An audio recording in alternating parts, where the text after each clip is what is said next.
At para naman sa ating good news ngayong araw, IFM Dagupan at RMN Foundation naghatid ng tulong para sa mga nasalanta ng Bagyong Emong. Para sa detalye ng ating good news, makakasama natin, Idol Maya!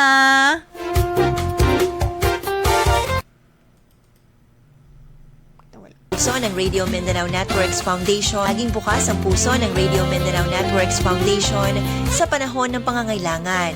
Kaya naman sa bawat kinakaharap na sakuna o kalamidad ay nariyan sila upang tumulong. Sa nagdaang Bagyong Emong, isa ang syudad ng Dagupan sa lubhang naapektuhan ng pagbaha. At kahit na sa ngayon ay nakararanas na tayo ng magandang panahon, ay hindi pa rin tuluyang nakakabangon ang ilan sa mga Dagupenyos sa naranasang kalamidad.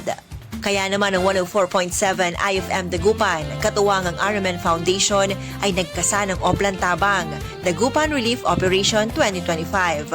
Kung saan 3 barangay ang piniling mabigyan ng relief goods ng ating tanggapan, kabilang na ang Barangay Bacayao Sur, Bacayao Norte at Lasip Chico.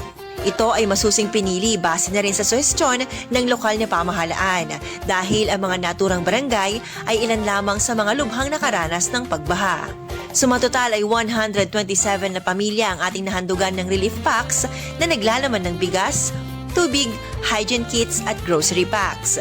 Abot tenga naman ang ngiti sa mga labi at puno ng pasasalamat ang mga pamilyang nakatanggap nito.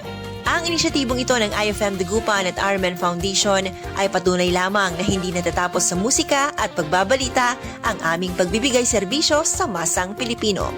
Yan ang ating good news. Ako po si Idol Maya, Tatak IFM. IFM News. IFM News. IFM News.